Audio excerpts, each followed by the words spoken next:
Hello, I'm Sarah Beattie Smith and welcome to Referendum TV.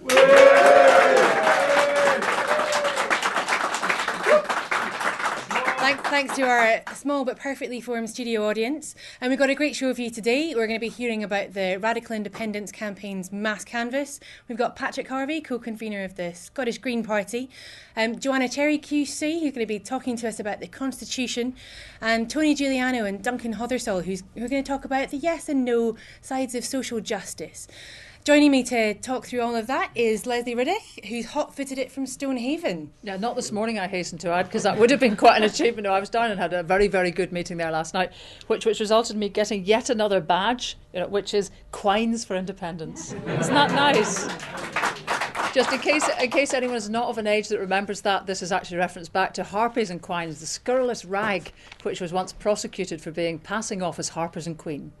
I think we won, actually, that one. But anyway, so yes, and the papers today, my dear, you've been ploughing through them? Yeah, absolutely. We've got quite a few different things going on at the moment. But first, on the beautiful Daily Mail, we've got the threat of the BBC. And I really enjoyed the way that this was introduced.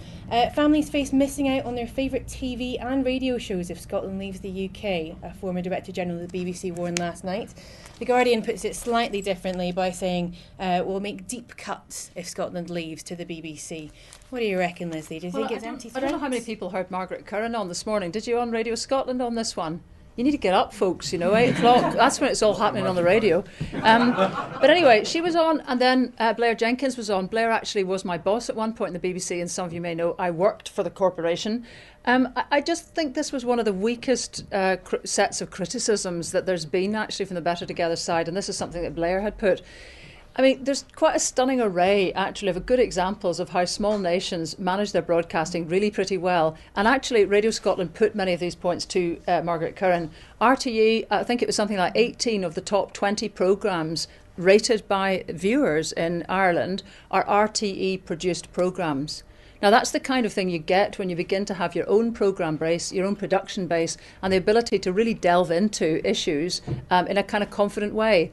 Now, one thing I'd like to say about this, I can remember a long time ago raising why was there no Scottish Question Time on BBC Scotland with the then boss, who explained that every time that you take on another current affairs programme, you drop audience share overall for the BBC Scotland network. Because actually fewer people like serious old stuff, it's thought, than like entertainment. So if you're trying to argue with London to keep your share of funding, you need to be able to demonstrate you've got at least the same network share as the kind of BBC average. And you would drop that average, the argument always ran, if you had more current affairs programmes. Now, the day that you're not beholden to London to be able to kind of have those annual arguments for your share of funding is the day that you can start to have a proper set of programmes that don't rely basically on the diktat of somebody in London deciding what your income for the year is going to be. So there's all that ahead. We move somewhat away from that The News Where You Are picture that we have at the moment, that wonderful, I don't know if you saw that, James Robertson, absolutely beautiful poem, The News Where fabulous. You Are. Because that's what we've got just now, isn't it? It's simply we'll get some news from the provinces as opposed to spending that time really looking at Scottish issues in detail and discussing what's happening here on the ground. As somebody who tried to be an independent producer for some time, it's actually just extremely difficult. It's been said, let's look at things like land, for example. There was a recent, David Miller, the environment correspondent, recently did a documentary about land issues in Scotland. Andy Whiteman tells me, and he's very rarely wrong, that was the first documentary the BBC Scotland has made about land since 1992. Wow. Now, in the interim, we have abolished feudal land ownership. We have had the buyouts of Assynt and Egg, and then all the ones that followed that, Gia, the works. And why? Why no appetite for that? So there's all that kind of thing that I think we could begin to delve into. And then there's the possibility that a Scottish television station might reach the giddy heights of Danish broadcasting and produce something like Borgen or The Killing or these kind of tremendous entertainment programmes, which tiny Denmark, whose population is less than ours, has managed to produce. I mean, some fair points were made. The Danes actually do pay more towards their public television, but that's all things you might choose to want to talk about. It's definitely the case that we can have buy in the programmes we want from the BBC, have the mix that other countries do, and people can still use satellite to be able to buy the entire services that they want to watch. And the BBC if we still want it. We can keep it all together. Mm-hmm. Is it the case that we can keep it all? Do you think we're being too optimistic that actually we can have it all? We can have our own Scottish broadcasting service and keep using our BBC licence fee if we have something like that for a bit of Strictly on the side? Well, I don't think you would need, I think let's look at it at the moment. STV, for example, buys in Coronation Street. It doesn't make Coronation Street. So it's buying, the way that the whole television programming world works is by buying in blocks of programming, billing it as yours, but behind the scenes it's actually been produced by someone else. Yeah. Now that is simply what can happen. And as anybody knows who watches Al Jazeera, which, shock horror, is also not made in Britain, you can buy on satellite whatever channels you want as packages. So I think that would be the way that we'd work in the future. Yeah. Well, the future of broadcasting, you heard it here first, people. So another story that's been hitting the headlines today is our English say Scots will pay a high price for the referendum. We're being told that polling today, England will demand a high price from Scotland regardless of the referendum outcome, according to a new poll. And voters south of the border apparently want to cut to Scottish annual public spending of almost £1,400 per person. That's the threat of the Barnett formula being cut, isn't it, that the Yes campaign talks about consistently. I mean, we've got it in the Times today, English seek heavy price for Scots referendum. We've even got it in the Independent as well, what the English think about independence today. It's all over the place. What do you reckon? Well, the English public are reading. I mean, we see headlines here. It'd be very interesting to know actually what the headlines are south of the border today, because I would put serious money on that not being the headlines south of the border. So it's always difficult to know actually what effectively is being fed to people in the south, because invariably the headlines are completely different. I mean, the same paper in the same day, and it's very often from that stable, will be able to court voters in London by playing to the Scots subsidy junkie idea, and those are very often headlines. The same day that the edition that's published in Scotland is triumphing some sort of Scottish achievement and scaremongering about losing cash, if there's a no vote. If there's a yes vote, So we get that sort of thing all the time. But, I mean, I don't know. I mean, there's clearly a head of steam in England to say, look, these guys have pushed their luck. Mm-hmm. They have been getting over the odds. We don't see why. And if they vote no, that's an end to it. And actually, now that we've been alerted to the fact that they get over the odds with the Barnett formula, I think we don't want that anymore. And we just want everybody playing on a level playing field. Forget your free prescriptions and your free education. Yes, that riles people south of the border. But rather than look at their own government and say, why does our own government not make these priorities? Why have we not got a government that tends to put people first, but puts Trident first? Instead of looking at it politically like that, it's far easier to scapegoat. And that seems to be the way our politics works. But interestingly, one of the revealed polls the polls that are revealed in here saying 1 in 4 people in England support an independent Scotland joining the EU or NATO. So there's still some support for the idea of an independent Scotland in there, perhaps. Well, you could say that actually the English are probably very, very, as voters, are probably quite tolerant people and quite reasonable people. I mean, I think they would see that if they're sitting with a neighbour, and this is where the enlightened self-interest argument comes in, if they're sitting with an independent neighbour, is it in England's interest for it not to be part of the various clubs that England is, the rest of the United Kingdom is part of? Is it in their interest to not have stability? So I suspect a lot of English voters can look at it that way. Yeah. And finally, we've got the revelation that's doing the rounds on Twitter at the moment. I don't know if you've managed to see the YouTube video of Alex Salmond in Arbroath doing his declaration and a little bit of chat afterwards where he actually came out and said, I would quit if it meant a yes vote. We had some interesting chat about soothsayers and if we could predict the future, if it was going to be a definite yes, but the price was that he had to step back completely from politics and perhaps even from the SNP completely. Do you think that's going to sway people and get away from this, it's Alex Salmond's game? No, because I think if anybody's got part of this, to my mind, unaccountable problem with Alex Salmond, who, after all, is the only reason we're here having this Referendum TV, because it's the only reason there's a referendum. It's the only reason the SNP won. It's the only reason that there was a massive change of government. All these things, I'm the first to say, are because Alex Salmond at the helm made an electable vehicle out of the SNP. So I think that plays into this story as well. Lots of people have discussed, if Alex Salmond said, look, I'll just stand down right now and Nicola Sturgeon would take over, would that actually swing it? Would that increase the yes vote? And I think, first of all, that plays into the scaremongering that's gone on around Alex Salmond, which I think he has done very little to provoke. Secondly, if you're going into a new journey, if you like, independence, do you want to go with the guy who's been very involved in court in setting out and charting the whole path, or do you want to change right before you get to that very important moment? I think a lot more people would feel a bit nervous, actually, at the notion that we're about to jump Beecher's Brook and the jockey's gone. So, I don't think there's anything particularly attractive about that as a scenario, but I do think it shows that Alec is not absolutely wedded to being the guy at the helm forever. I'm sure as a man who enjoys his bowls and his golf, he's looking forward to a stage where he can actually do a bit more of that and a little less running around. A little more relaxing for Alex Salmond on the cards, perhaps. Well, we're going to move towards our first guest, and in a perhaps natural shimmy, if you want to come and join me on this sofa here. The woman on the couch. And Leslie's going to do an amazing bridge seamlessly into our first guest. Which is looking actually at, we talked yesterday to Mike, who had come over from the launch of the All Yes press conferences, which are happening now every day, which is basically all the Yes groups coming together. And we were hearing about the initial results from the Radical Independence mass canvass. Today we see that actually the Sun has been impressed enough in this to have this double spread in it, which is talking about the results, finding roughly that 60% of people in the housing estates that were canvassed intend to vote yes, with roughly, I think, 40 no. But let's not have me sum that up, because we have the man himself. In fact, we have two guests here who have been involved with the Radical Independence campaign. We have Jonathan Shafi, who's the co-founder of RIC, and RIC activist Victoria Heaney. Come on in.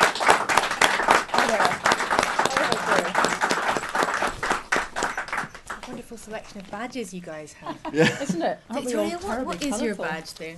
Someone gave me it a couple of weeks ago when I was speaking at a meeting, so it's a shiny one. Yeah. Well, this has been quite stunning actually to get. I mean, how much did you have to pay to get the Sun to run this then? Is the suspicious question that I'll get out of the way right now. Well, it is a contradictory experience, of course, because we have no truck with Rupert Murdoch or the Sun, but it does tell you something that they've printed our results. I think what it does tell you is that actually the shift that is taking place in terms of the increase in support for yes is now something that can't just be boiled down to more people are won to a nationalist Braveheart version of independence, something far more to do with, I think, a peaceful, democratic but also rebellious sensation in terms of people's relationship with Westminster politically. And I think that's what this sort of boils down to. And they do say that we are a left-wing campaign. They don't cover up our politics. But yeah, it is quite a contradictory feeling, I think, to have something in the Sun. The STV news also referred to the campaign as what happens when lefties get organised. They're not used to lefties being in any way organised. So I think what we're doing is we're trying to say that, look, we're not just a talking shop. We don't just hold conferences and public meetings. The acid test is, can you get these ideas out to communities? And I think that's something that we're trying to do. Long way to go, a lot of work to do, but we're going somewhere at least. And can I ask you, Victoria, I mean, you're mostly based in the Gorbals in Glasgow, are you? South side. Right, south side generally. I've always lived in the Gorbals and we've done a lot of campaigning down there as well. So. Aye. Well, what's it like when you go out in this? Well, what does mass mean on a mass canvas? Like 4 or 100 or 20? What is it? And what's it like? I think the biggest one we've had has been about 130 before. Maybe smallest mass canvas has been about 60, 72. It's a great feeling. People come out, they've never chapped a door before in their life. I chapped my first door in February myself. And you're going to people's houses and so just a minute. Give me that chap in kind of, a little bit more detail. There's your first chap on the door this year. What was it like? It can be during the night or at the weekend, okay? And mostly you're catching people when they are making dinner for their family. They've just been watching the news. They've picked their kid up from nursery too. They've just maybe paid a bill that day too. And, these are the people that are experiencing food prices going up, day by day. They're experiencing their top-ups to their income too, being cut continually. So you go and you chap their door and people say, oh, I don't have the time to talk to you, it's not for me, I'm up to my eyes, and looking after my kids, thinking about how I'm going to get on from month to month. So you just go from there and you open it up too, and you think... What do you say then? And you I am that person, here's the door closing, what are you saying? So many different things. Well, I've never had a door close on me. You're too scared. I've never had a door close on me, no. Just take it back to, what are people's worries and hopes for the future too? More, what are people's hopes too? Because a lot of people are worrying about, if we have to start paying for university for our children, I've got 3 children, who do I choose to pay for? Will I be able to afford for them all to go and get an education too? So when you ask people that and they have a think about it, and you say, well, nothing's guaranteed, education isn't guaranteed, but with a guest vote it's something that we're wanting to safeguard as much as possible. So just to come back to the statistics from yesterday, because I mean, I perhaps gave what would the headline figures be for you that you'd like to pick out? I think the important thing about this is not so much the overall figure, which is the 18,000, which shows 63% yes, and the rest no when you remove undecideds. It's when you start to look through individual areas and you find that actually support goes up to 70, beyond 70%, and you start to marry those areas with who they vote for in elections, what the rates of poverty, turnout and so on are. What you begin to find is the areas who have voted Labour since the 1950s, I mean, religiously voted Labour since the 1950s, are moving more and more in quite substantial numbers, in fact to substantial majorities towards voting yes. Well, if you look at somewhere like Charleston and Dundee, 72.8%, when you remove undecideds voting yes. Seaton, another area, Seaton actually in Aberdeen is where they opened the first food bank in Scotland, which is something you find out when you actually do some research into different areas. That's at 71.5% for yes when you remove undecideds. Now, it is worth just saying that one of the critiques, and I think it is a fair critique to an extent, I mean, we are clear that, this is not a scientific poll, that people say, well, there's a high number of undecideds because they don't want to say to a yes campaigner that actually they're voting no. But in fact, we feel that the majority of these undecideds are either genuinely undecided, because people have been cut off from formal politics for so long, and secondly, we think that actually the trajectory of the majority of these people who are undecided is towards voting yes. Well, because we did actually call up and speak to some of the folk from Ipsos Mori, because obviously what you've been finding is quite at odds with the kind of professional, however you want to call them, normal polls. So Mark Diffley, we spoke to there. One of the key points I think about all of this that we've established is that no matter, Ipsos Mori only use phones. Some other types of pollers will use face-to-face, they'll use online surveys. But when it comes to the use of phones, they don't use mobiles, clearly. Now, I mean, actually, this seems to me to be quite an important point, because lots of the folk I know that live in estates have long since not had a landline. And when we looked, Sarah, this is where you come in as useful, isn't it? Because you work in this part of the world sometimes. Yeah, absolutely. I mean, the Ofcom market report that's just come out recently actually shows that 1 in 7 of all households are mobile only now. So we're not reaching those households. And my suspicion, obviously, is those households are the same ones that you're chapping on the doors of. So are we missing someone now? Well, I think all of that's true. I mean, in terms of the official polling. But what's interesting for us, I think, is that the Labour argument for no isn't really connecting with people. I mean, I think they've relied on essentially 2 things. One is a corporate argument for the union, that is to say that Shell might leave, other financial services and so on might leave. So that's the corporate argument. And the other argument is that really this is nothing to do with anything wider. This is all about Salmond. I mean, Lamont talks about Scotland versus Salmond.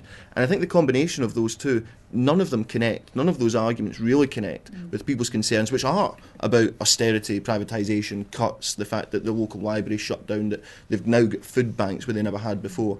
These arguments about progressive politics just aren't coming from the No campaign. They are coming from not just the Radical Independence campaign, but I would argue the independence movement as a whole is making those kind of arguments. So what is the future then for that sort of progressive movement? I mean, regardless of the vote, if yes or no, where does the left go from here? And where does Rick go from here? Well, I mean, one thing that we have to say is that, when we set up the campaign, which is a broad coalition of parties, individuals, people new to politics, we were always very clear that we don't think a yes vote is a magic wand. We also don't think that while the white paper has some good elements, we don't think that that's simply a blueprint for what a future Scotland would look like. So if there is a yes vote, we want to be part of continuing the momentum of a social movement based on radical politics, which can call things like citizens' assemblies, demonstrations, forums and so on and so forth, in which we can actually get to grips with how we are shaping the negotiations that will be going on for the 18 months. If there's a no vote, I think we're in a situation where we have to ask, well, what is the margin? Because actually, if the no vote wins by, say, something like 2%, I mean, this is still a really, I think, crisis-ridden situation in terms of the constitutional future of Scotland. And I think, therefore, you still have this argument that will go on. But to be honest with you, what are you saying there? If there was a no vote by 2%, you would do what? Rick would be questioning the result? Questioning the result's one thing, but one thing I don't think would be in question at that point would be that there's no way you can make the argument the British state has been ideologically salvaged by a vote that only wins by 2%. Yeah, but come on, if we were to have independence by winning by 1%, I think you've got to concede that if we lost by 1%, the game's a bogey. No, absolutely. We've lost the referendum. Yeah. We've lost the referendum, but I don't think that the British state will have won ideologically. I mean, it's still nearly 0.5% of the population. What does that mean in terms of how you might organise? Because I guess a lot of people are saying, would you become a political party? Will we see Rick on the ballot papers? Well, I mean, in 2016? I don't think that's the job of the Radical Independence campaign. The Radical Independence campaign, as I say, is a broad campaign with already existing parties within it. If there is a yes vote, while accepting that, I think if there is a yes vote, there will be a discussion about how we can best represent the views of ordinary folk in a new Scottish Parliament. But at that, and that will be a live discussion. But as far as the campaign's concerned, no, we want to ensure that we are keeping together this broad social movement which is against austerity, which is proposing alternatives to the way things are currently done. We can do that, I think, much better in a yes vote. And just finally, what's ahead for you now? We've got this month to go. Your diary all blocked out. I mean, what about the day itself? I have a few things in the pipeline as well, but on the day itself we'll just be doing mass knock-ups, chap-ups everywhere, mobilising everyone that we've spoken to in the past too. But I think the future is for me, I'll be going back to university too, just not long after the vote. And I'll still be part of Rick, and no matter what happens to Rick, we'll still be applying the same politics, no matter what the vote is, no matter what the outcome is. And the people that we've managed to empower and to make feel important and to actually persuade now to vote yes, we need to still keep those people involved no matter what Rick becomes. We need to make sure that we can help those people, be heard in society. Just one wee thing I forgot to ask. When you've been going around doing the mass canvass, how many folk, though, who haven't been registered, are you getting signed up? Did you keep a proportion of that? No. Well, I just wonder, because there's lots of reasons people might not want to be known by the state. Absolutely. I mean, and this is a big problem. I mean, the truth of the matter is that if you look at these results, the 18,000, the vast, vast majority of these people are already registered. They're already on the electoral roll. But I mean, I suppose what we're trying to do is we're trying to generate an atmosphere in a community. We're trying to say that, it's not just a few people going around doors, there's something bigger happening, there's a follow-up meeting that's taking place. Have people been loath to register? No, not at all. Not particularly. I always have canvas, I always have registration forms in my bag every time I chap a door. You're basically a secret weapon, aren't you? I sign people up all the time, every day. I'll get in touch with folk, if they're not sure about how to register too. But so you keep in touch with people as well? Yeah. It's not just a one chap and you're gone? We're building a network here. We're not like your average politician that's just here to get a vote. We're here to say, that we're going to be here just now, during it and after it too. Well, it's there. Sadly, we have to leave it. Having given the world a new word, or slightly perhaps phrase, the mass chap up. I think that's a fabulous one. Anyway, many, many thanks to both of you. Thanks very much. Thanks for having me.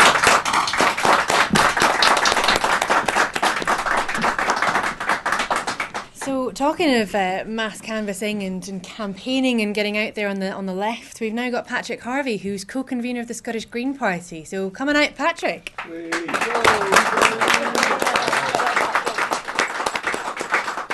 That's a nice big cheer for you there. They like you in here. So, Pat, how's things going so far in the campaign for the Green Party? Oh, it's fine, it's a calm sort of month. Everybody's got their feet up for a while, taking a bit of a break, No, I mean, it's been a fantastic campaign. It's been an opportunity, I think, for us to advocate for a yes vote with people who are green-minded and advocate for green politics with people who are yes-minded. And I think as a political party that's comfortable containing people with a range of different views about independence. There's clearly always been a strong majority for a yes vote, but we're comfortable with a range of views of the minority in the party as well. I think we've been able to show that you can have this debate in a spirit of friendship, and I really believe that that's the tone of debate that Scotland deserves. So one of the things that's obviously dominated the debate quite a lot is around oil and how much it costs and whether the price is up or down or whether we can still get more out of the North Sea. Obviously, as a Green, there's a drive there to leave as much of that oil in the ground as you possibly can. Do you think you're winning that argument at the moment? No, clearly not. The UK and Scottish governments... Well, you know, it's been known to answer a question with a yes or a no. Let's do more of that, you know. The UK and Scottish governments are both committed to extracting every last drop of oil from the North Sea, oil and gas. And there's a clear mismatch between that and the climate change intentions that both governments have passed legislation with binding targets for reducing our emissions. Now, the world has 4 or 5 times more fossil fuels than we can afford to burn if we're remotely serious about handing on a habitable planet for the next generation. So either diverting some of that into non-fuel petrochemical uses or leaving it in the ground unused, certainly not used as fuel, is going to be a priority for any government. I happen to believe that an independent Scotland, whichever party was in power, and whatever they'd been saying about whose oil it was in the first place, an independent Scotland is going to be forced to acknowledge the vulnerability of our economy, perched precariously on this overvalued commodity and this overvalued industry. We've also got the resources to diversify our economy and our energy system toward renewables, not just swapping one bunch of fossil fuel multinationals for a bunch of renewable multinationals either, but diversifying the ownership, decentralising the ownership, so the system serves us all.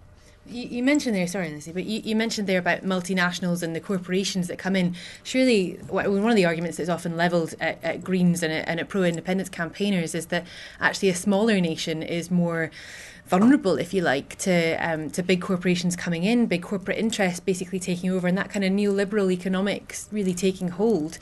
I mean, Sure. is that thing that... The UK has been such a good protection against neoliberal economics, hasn't it? No, I mean, there's a...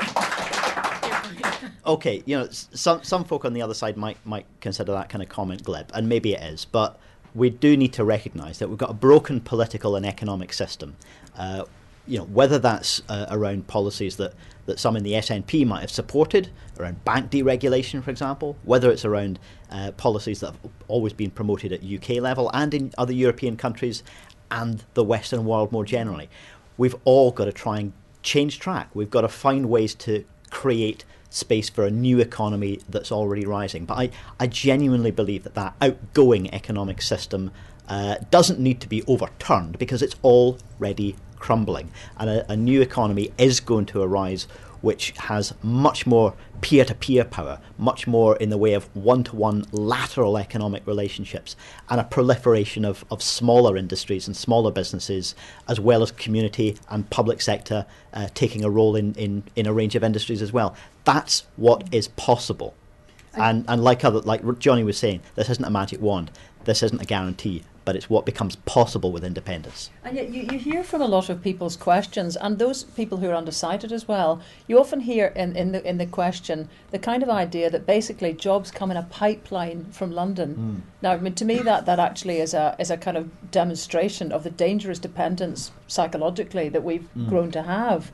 And yet it is a huge, you know, as long as you believe that that's where jobs come from, the same as you think eggs come from hens, jobs come from London, then, you know, you worry about the idea that the pipeline would be snipped. And it just seems to demonstrate we don't seem to have a belief that we can actually generate industry and jobs on our own without that kind of pump coming across the border. And to recognise that, in fact, we already do. It's not a pipeline that's supplying, it's a pipeline that's sucking out of our economy in many ways. You've written and talked a lot, Leslie, about ideas like self-reliance, about resilience, about communities having a sense of can-do, of just knowing that, yes, we have a problem, and so we looked at the solutions, and then we put the solution in place, because that's what we've got the power to do.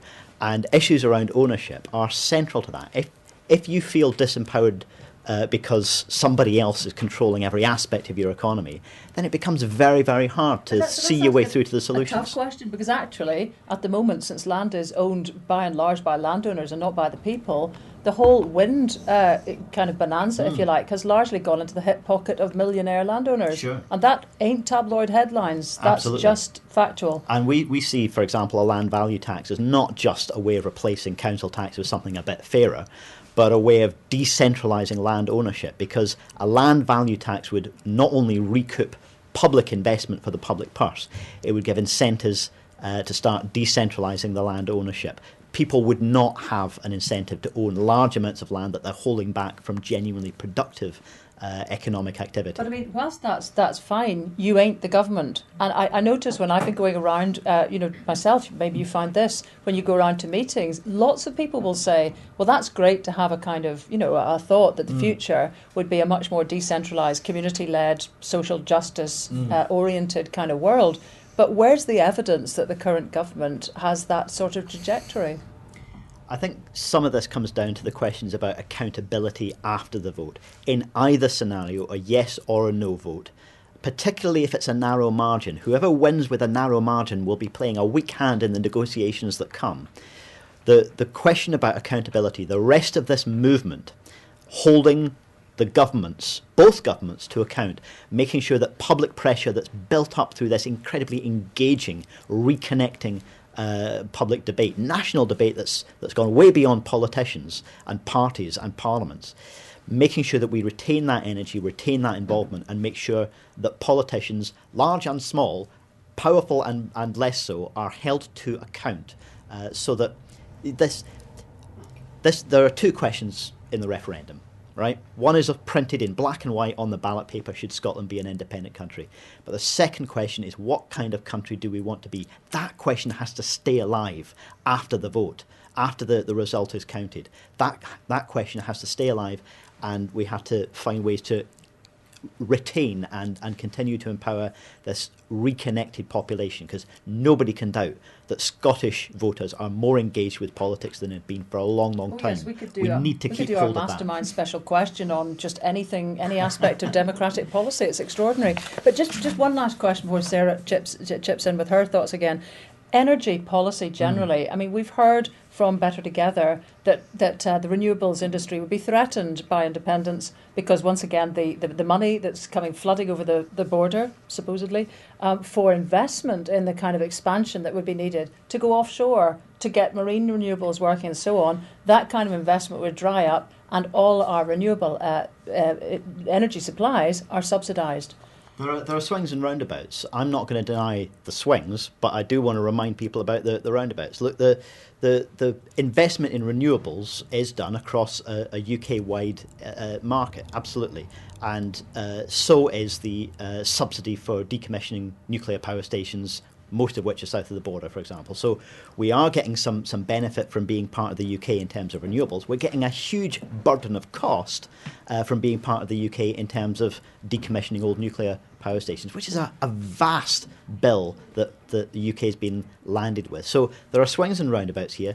But let's think about the future technology that Scotland needs if we're going to make investment in renewables genuinely viable, not just for big business, but for small business, for individuals, and for the public sector as well, is stuff like high voltage connection across the North Sea, so that we can trade electricity efficiently with low transmission losses across a range of different countries. Now, that's not something the UK government opposes, but it's number 308 on their list of priorities. A Scottish energy minister meeting with European colleagues across the EU would have that very high up on their list of priorities. That's the kind of infrastructure that we need if we're going to see investment flowing into renewables, not just so that we can trade with the rest of Europe, but actually the rest of the UK would see that as a great benefit as well if they're serious about their climate change emissions. I was talking to the Green Party of England and Wales down south in London the other week, and they see a huge opportunity from Scottish independence, not just in areas like energy, but democratic renewal as well.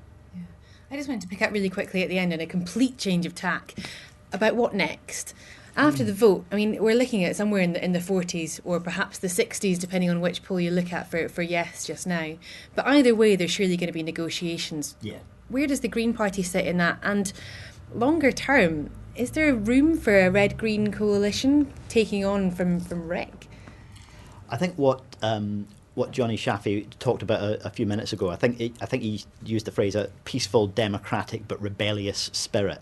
I think that is absolutely crucial because, you know, if you look at the reaction across the UK to the broken political system that we've got at the moment, Scotland, I think, is so lucky to have something constructive to channel that anger into, that passion, that rejection of a broken politics. Down south, what are they being offered to channel that anger into? A nasty, xenophobic right-wing agenda that says, blame this, hate these people. That's the kind of reaction that the same anger is giving rise to south of the border. I think Scotland needs to channel it into something constructive, and the transition to independence would be something to channel it into. Even if, I'm fully committed to trying to get the yes vote, but even if there was a no vote, there's going to be a negotiation, a political process about these various flavours of Devo next that might add up to something or might not. So there'd still be a process and a need to hold governments to account. So we've got to make sure that we capture that anger and channel it into something constructive. In fact, just one last thought. Alex Salmond is on the parade again on Monday with Alistair Darling. Any 2 top tips for him that you'd be sort of, confident enough to offer? Well, following today's revelations, I would say no, don't resign. Okay. I think one of the things that I've argued is that the SNP need to, yes, be clear and confident in the mandate that they have. As you said rightly a few minutes ago, they've brought this referendum about because of their democratic mandate, and they have a perfect right to advocate for their policies. But the question that is in black and white on the ballot paper is, should Scotland be an independent country? It's not, do you like every policy in the SNP's white paper?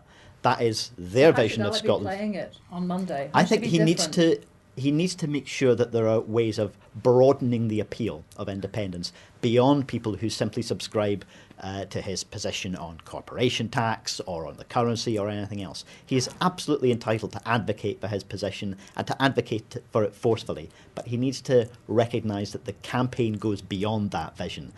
The campaign and the transition to independence will need to encompass all of Scotland in a civic discussion about the priorities that we have for making Scotland's future a better one than Scotland's past has been. Great. Well, thank you very much indeed, Patrick. You may now return to your endless canvassing, whatever is your day. Thank you very much. Thank you. And now our next guest is Joanna Cherry, who is a lawyer. She's leading the Lawyers for Yes campaign group. She's here to talk about the Scottish Constitution. So please welcome Joanna.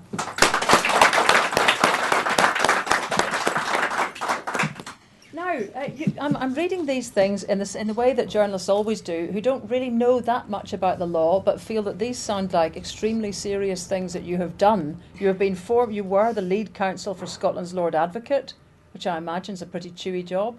It is, yes. Yes. And your areas of practice: clinical and professional negligence, crime, employment discrimination, harassment, personal injury, public law. That sounds like the lot to me. Well, yes. Right. I've had a pretty varied career, yes. Aye. I mean, I wasn't, when I was lead counsel for the Lord Advocate, what it means is I led in the Supreme Court. You may remember the Cadder cases about the right of a suspect to have access to legal advice. I represented the Crown in cases that were called the sons and grandsons of Cadder, were sort of spin-off issues from those cases, which was very challenging and interesting. So did you decide to form this group, or are you? Yeah, together with a colleague, Gail Gianni, who's also an advocate. We were having dinner in my house to celebrate, and a few drinks to celebrate the night the Sunday Herald came out for Yes. And we decided it was about time we got people in the legal profession galvanised behind Yes, and we knew there were a lot of people, members of the SNP, Greens, Labour and non-affiliated in the profession who supported a Yes vote. So we decided to see if we could get people to sign up to a declaration. And we were successful in getting over 100 people. We're now nearing the 200 mark, and we've managed to get some of Scotland's leading academics, partners in all sorts of different firms, a number of QCs like myself, a lot of junior counsel, some paralegals, and it's been an interesting experience. But we weren't just doing it as a symbolic gesture. We also wanted to try and offer to the campaign some expert advice on some of the questions that are being thrown up. For example, the European Union, some of the nonsense that was being talked by Better Together and the No campaign about how Scotland won't be a member of the Union. We knew that there was very distinguished legal opinion from the likes of Sir David Edward, Professor Douglas Scott at Oxford, that supported the Yes campaign's position in relation to Europe, but we wanted to put that in the public domain, and I think we've been successful in doing that. At least I hope we have. It seems to me now that the debate about the European Union, the No campaign have stopped saying Scotland won't be a member. They seem to have dropped that. Yeah, they seem to have dropped that, and I think they'll drop the nonsense. We might be not allowed into NATO now. Well, some people might say that would be no great disaster, but there are views either way. But I think a lot of the answers to these questions are not legal; they're realpolitik. Yes, yeah. I think NATO will want Scotland for practical reasons because of the sea, where we sit in the ocean. It's as simple as that. It's the North Atlantic Treaty Organisation. We've got a big part of the North Atlantic on our doorstep. I think NATO will want Scotland, if Scotland wants to be in NATO. I'm still slightly reeling from the notion that you managed to get 100 lawyers to sign a declaration. You know, lawyers signing a declaration, that must have been a honey of a wee agreement that you've got there. What's in your declaration? Well, it's basically about the importance of having a written constitution. I think Patrick... And of course, the cynics, and sorry, as a journalist, it kind of is half of my personality, will reel in and say, but that's like more jobs for you, isn't it? A good old written constitution, we could wrangle about that probably for the next 10 years. We could, but I and most of my colleagues would subscribe to the view that the constitution should be written by the people. Lawyers are there to facilitate the writing and to give expert advice about how you might put your aspirations into writing and how you might make them justiciable and meaningful. But we're not there to say what should be in the constitution. We are on the same level as everybody else. We make suggestions, but hopefully we can offer our expertise about how to make what people decide should be in the constitution meaningful and real. Well, that's grand. What are your thoughts? I mean, I must say, I have my doubts about the way that the draft constitution has been arrived at to date, in that, as somebody who's kind of very impressed with the way the Icelandic lot had approached this, which was to say that they entirely put the process, well, they took the process. It wasn't the politicians allowed the people to have their say. The people just set up a process, which, it would have to be said in the end, fell foul of the politicians in the end. Yeah, it hit the buffers in the end. It did. Yeah. But nonetheless, we've had this slightly closed doors approach to who's drafted it, because I don't think you know who's drafted it, do you? Well, I'm sure the information's available on the Scott Government website. You're putting me on the spot there, Leslie. I couldn't tell you. I certainly wasn't involved in it. That's what people like me do, I'm afraid. Sorry. But, the point is, we don't, it doesn't feel like that's been a process that feels like it's been a very inclusive one. And then you get the problem that after it's been announced, you get bits you feel you should have put in retrospectively, like health, for example, which you might think, if it was important enough, was there at the start. But all that's been announced is an interim constitution. This is just a constitution to tide us over between the period between the yes vote and the period of Scotland becoming independent, which I think the First Minister has said he's aiming for. I think it's the 24th of March 2016, so it's only an interim constitution. Do we need that? I mean, can I, is this like a driving licence? I can't drive this country unless I've got my written constitution. Well, there are some very interesting, from a lawyer's point of view, questions about what happens in that interim period, because a lot of the powers that Scotland needs to move towards independence are powers that are reserved to Westminster. But I think if Scotland votes yes, as a matter of realpolitik, Westminster will hand over certain powers in the interim. Without needing, I'm only trying to establish what use, because I could secretly learn to drive without having a driving licence. I could actually run this country, or at least the people could run this country potentially without having a draft written constitution. I'm trying to see what actual need we have for that. Well, I think the problem at the moment is we have nothing in writing other than the Scotland Act and or the Scotland Act. You could say they're like a little mini constitution for the devolved competences, but we're going beyond that if we vote yes. And of course, it's well known that the United Kingdom has no written constitution, nor does Scotland at present. So I think we need something to tide us over the interim period. Sorry to keep niggling, but why? Is this like a memo in arts before you set up a company? You need just to have something you photocopied from somebody else and stroked out their name and put yours in. Is that what it is? It is a bit like that. And I assume that the SNP want it in place to set the parameters for the discussion and to give them a degree of protection. But like you, I would agree that it's very important that we look to what will be Scotland's long-term constitution, and it's SNP party policy to have a constitutional convention. Quite how that's going to be constituted, we don't yet know. But I think, given that the movement for yes has been such a broad-based movement, there have been so many different organisations like my own, the Radical Independence people, all sorts of different people involved in this campaign, and lots of ordinary people who've never been politically active in their lives galvanised into action. I think the Scottish Government would have to recognise that in the event of a yes vote and facilitate these sort of people coming forward to contribute to the convention. Just last thought, you were at a debate, I think, last night of, was it young professionals? Yes. And it was a kind of pretty hostile encounter, apparently, from at the start. Well, they were all terribly pleasant, but it was at a well-known law firm in Glasgow, and it was young professionals, not just lawyers, accountants, architects, engineers. And I was debating with Annabel Goldie, by the way, a very nice woman. I don't agree with anything she says, but somebody very pleasant to have to deal with, unlike some of the other people one has had to deal with from the no side. I sometimes think if you're poles apart, it's easier to be polite to each other than if you're actually quite close, as some of our Labour friends on the no side, I think, are, and that's why so many of them are moving over to yes. But anyway, what happened at the beginning was they took a poll, and it was an 18% yes. And I'm rather proud to say that after I'd spoken, it had moved up to 32%. Oh, nice one. But I think that's very different from the radical independent canvass. Yeah. And it's also very different from the experiences I've been having on the street and the doorstep. Why is that? What is that about the stickiness of the young professionals, if you like? I know that's a bit of exaggeration from one debate, but it seems to be borne out by other people's experience. Well, when these were people under the age of 30, I think some of them have had a difficult time coming out of university, trying to find jobs. In my profession, it's not always been easy for people to get traineeships. Maybe once they've got a decent job, they're a bit conservative, they want to hang on to it. I can say that my experience is that older people, like myself, people over the age of 30, even people over the age of 40, or even maybe over 50, in my profession, a lot of us are yes. The legal profession has changed hugely since I became an advocate 20 years ago. There's far more women, far more people from ordinary backgrounds. There's still a lot of work to be done.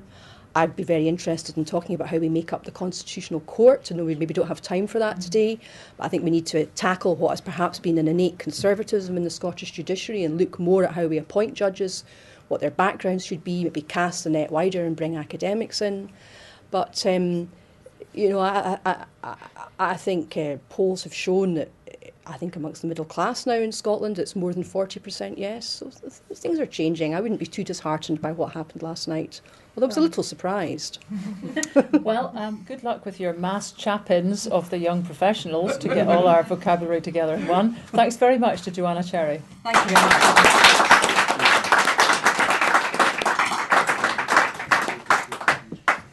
Okay, so I know the Twitters are going to be going crazy now.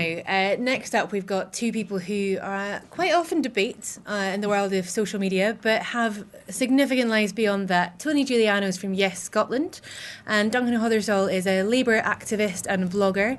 Welcome on, chaps, Tony and Duncan. Come on in. Oh, now, Duncan, let's get a proper look at this T-shirt then. There you go. I'm voting no by the strength of our common endeavour. Okay, well, I was going to ask you straight off the bat why you're voting no, but... I thought you might. That's why I put it on. Okay, so strength of our common endeavour is an interesting one. Achieving more than we achieve alone. Okay. It's on the back of every Labour member's card. I see. Well, very interesting. Well, I was going to start off with Tony, actually. Tony, you organise within Yes Scotland all these different groups already on the show on Referendum TV. We've had English Scots for Yes, Scots Asians for Yes. We've just heard from lawyers for Yes. There seems to be groups springing up all over the place. Are they still starting? Absolutely. Well, they are. We've got 40 sectoral groups and external organisations that are campaigning for a Yes vote. And, you know, I think it's the prime example of the breadth of our movement. You know, we are such a wide movement. It's not all about the SNP, and when people say it's all about Alex Salmond and it is all about the SNP, well, I can simply point to Joanna Cherry over there, or Teachers for Yes, or Disabled People for Yes, who launched this week, warning about the 100,000 Scots that could be pushed into poverty if the welfare changes impact even more people over the weeks ahead, and they will, you know, and we need to look at the reasons why we're having more and more of these decisions made by Tory governments that we didn't elect. So we do have a very wide movement within the Yes campaign, and all these sectoral groups, I think, are at the very heart of this very diverse campaign. And Duncan, there's something similar happening on the no side to some extent, isn't there? There are other groups that spring up on the Better Together side of things. Oh yes, there's a whole range of groups, but I find it amusing that I often sit next to SNP folk who keep telling me that it's not about the SNP. In fact, I think, wasn't it Nicola Sturgeon was saying that after a yes, she hoped for a resurgent Labour Party. I do love the idea that was the case, but it is, of course, utter nonsense. The SNP is opposed to the Labour Party. We shouldn't pretend that these things are real. The SNP leads the Yes campaign. The Yes campaign has a whole board of directors and so on, but we know very clearly that when they put out, for example, billboards, the people outside the SNP didn't even see the billboards before they went up. This is an SNP campaign. Do you know something? That just so doesn't chime with actually this whole exploit here, Duncan. You know, I would be tempted to say, is anybody who here is a member of the SNP in the room? Yeah, this is known as a guest. I mean, I'm not going to deny that I was a guest. I'm asking for the people who've actually bothered to put this thing together. Have we got any SNP members? I'm trying to see. We've got one in the audience, two audience members. Okay. You know, this is my experience. I'm not an SNP member. I'm not a member of any party. I haven't been since I had a sort of strange flirtation with the Liberals when I was 14.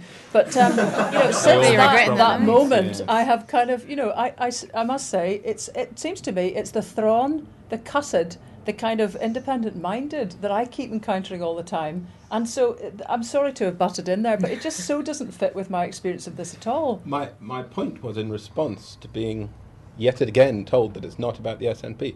Why am I keep being told it's not about the SNP? Because it's a movement. Well, I mean, the reason is because this has now become a sort of yes movement. I would totally concede the point that at the beginning this was all about the SNP. And if you spent your life, I think, in the hothouse of the centre and didn't spend too much more time walking around the parish, which I must say I have, you would probably think that was still the case. But out there in reality land, it's actually a much more shared movement. Do you not see that at all? I do spend a lot of time in reality land, and I completely agree. I mean, obviously, I'm far closer to Patrick's version of an independent Scotland than I am to Alex Salmond's version of an independent Scotland.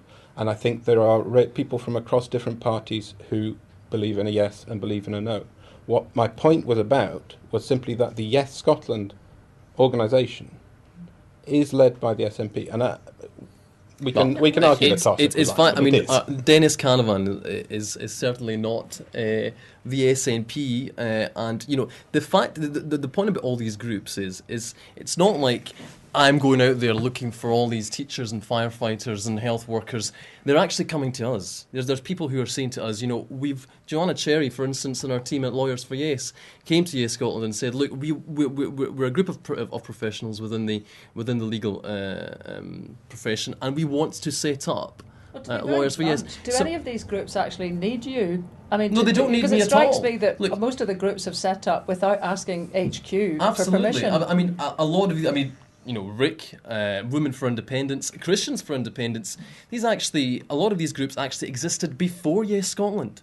They existed before the official Yes campaign. Now, I'm talking about some of the groups that perhaps come to us for assistance in terms of, you know, allowing them to expand their network. But that's it. You know, from then, they're operating independently. Social justice.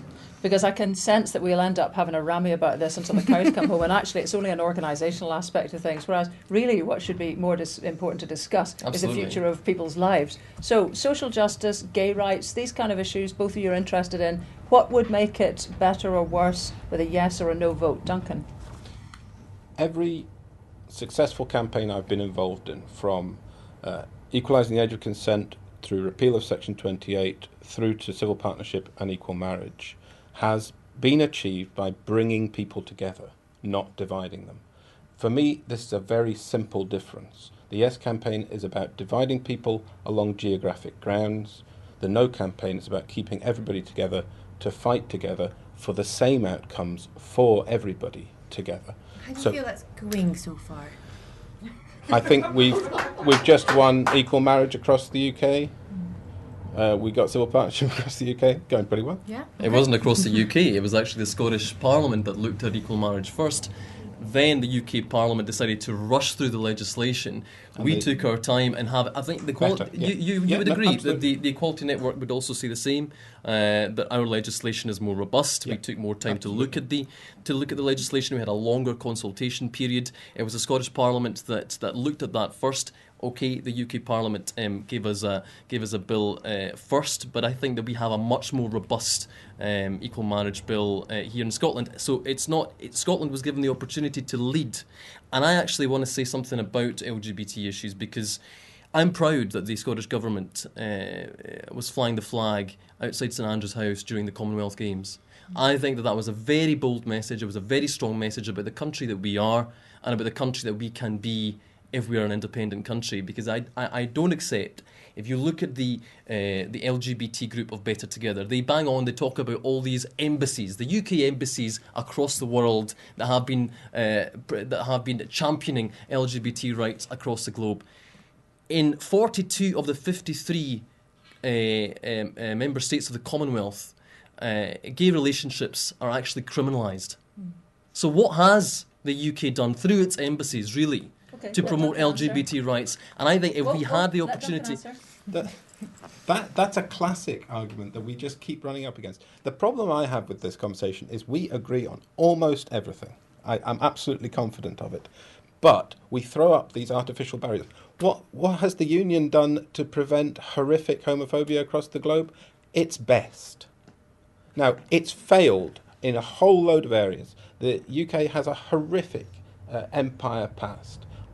We, the whole of the UK, have done some awful things, and the world has ended up in a dreadful state as a result. Let's take that as a starting point. We've exported homophobia in some senses. It's sort of left over. We absolutely have. We, as a whole United Kingdom, and we tend to pretend when we talk about this that Westminster is the baddie doing all this, and we've spent the last 300 years up here saying no. That's just not true. From the slave trade right through to homophobia, it's just not true. What we should really be looking at is how we improve things from where they are now. And one thing that always makes me sort of think about this, in my real job, I'm involved in online learning, and we work for lots of organisations, but one of them is the British Council.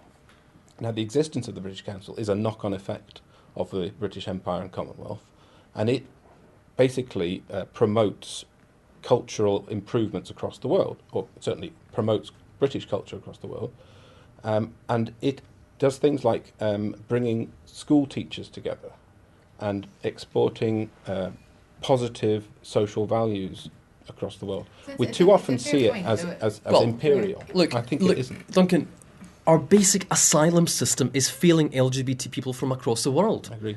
You know, it's just completely unacceptable that we have an asylum system at Westminster that is turning back a lot of people who genuinely need to come into the UK because they're escaping persecution in their own country. Tony, I just want to come back on this point that Duncan's made about the British Council being a potential way for influencing and for using that UK influence around the world for change. I think that's where you were going with that, Duncan. What would we do in Scotland that's different? We have a Scottish Council? Is absolutely. That the idea? We would have a Scottish Council. There's no reason why we shouldn't be promoting LGBT rights in the same way that Scandinavian countries like Denmark and Sweden that are very, very passionate about gay rights and promote. I mean, size is not an issue here. So the point I'm making is, the Better Together argue that through the strength of the United Kingdom and all these embassies around the world that they are promoting gay rights. That's their top line in their LGBT campaign. That has failed. And what I'm saying is that regardless of our size, an independent Scotland, like all these Scandinavian countries, would be in a position to stand up for LGBT rights, have a much fairer asylum policy that would allow people to come from other countries, and look at our foreign policy. Look at the reasons why we're not making a bold enough stance. I think that the Scottish Government made a very bold stance, as I said, at the Commonwealth Games, a lot more than the UK Government has ever done in previous sporting events. Can I pick up, particularly on the asylum issue, because, I completely agree with you. It's horrific the way we treat LGBT people and everybody else seeking asylum. If you're saying that an independent Scotland would have a different asylum system, then let's look at the real politic of this. How do we have a different policy on immigration whilst maintaining an open border with the rest of the UK? Duncan, you know very well that the situation with Ireland, the Common Travel Area, the Irish Republic has a slightly different immigration system, and there is absolutely no issue with the Common Travel Area. We will have a common travel. I don't think there is anybody in Scotland that believes there will be borders between Scotland and the rest of the UK. Yeah, no, I've heard that problem before. What I actually asked was how we would have a different immigration system. I'm not talking about immigration. Whilst maintaining open borders. I mean, because that's the logic of that seems to be that if there were any difficulty thrown up by the Scots having a more progressive and enlightened immigration policy, you would oppose it because it could cause some technical problems because England or the rest of UK would be behind. No. In all of these arguments, my position is the same. I want that social improvement for the whole of the UK. But that's where we fight for it. If you were forced in life to make a choice so that you could see, and I can take it that it's a bit of big if, but if it was the case, it could be proved that Scotland was more likely to create a progressive immigration policy and progressive policies than the rest of the UK as a whole, would you be opting to try and go for that by voting yes? You mean by dint of the people living in Scotland having a different political outlook from the people? We could then have the arguments about what you might put forward to say it's more likely that you're more likely to reach that kind of progressive stance quicker in Scotland than the UK. In which case my answer is no, because I'm a Democrat. I believe that we have to win the arguments among the electorate, not pick off the bit of the electorate we like and form a nation around it. But Duncan, our needs from an immigration perspective are completely different to the rest of the UK. So what you're saying is you're a Democrat and you think that Westminster, because the situation is different in England, that we should pay the price of that. We have different economic needs. They're not. Actually, our economic needs are the same as the economic needs of Newcastle and a huge swathe of the northeast and northwest. Chaps, we're going to have to run it up, I'm afraid. We'll need to have part 2 of this sometime. I know, we'll have to have you You've back all been on. so reasonable, we could actually even have part 3. How extraordinary. And then you could get to wear a T-shirt as well. I will. Well, if you would have told me in advance, I would have Yeah, but you're obviously not similar. that pally, are you?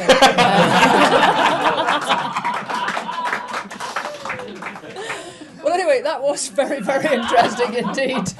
Tomorrow, well, thank you very much. Let's have a big round of applause for these two guys. We should, as always, have reminded you to tweet, which we didn't, but you do, so thank goodness for it. Hashtag RefTV is where you might want to go, but I suspect those of you who are acquainted with our last 2 guests would have been tweeting away merrily already.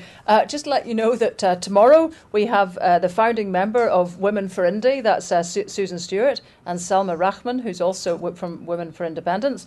We have the playwright Alan Bissett. We have the editor of the Sunday Herald, Richard Walker, and journalist and Spectator blogger Alex Massey. So that's a right pickle of a show tomorrow as well. We do, as ever, give huge grateful thanks to the man who has sprinkled some money and therefore foo-foo dust to make this all possible, Sandy Adam from Springfield Properties Elgin. I do hope that something is coming your way as a result of these repeated plugs. But anyway, thanks to everybody and the team involved in today's programme, and join us on Referendum TV tomorrow.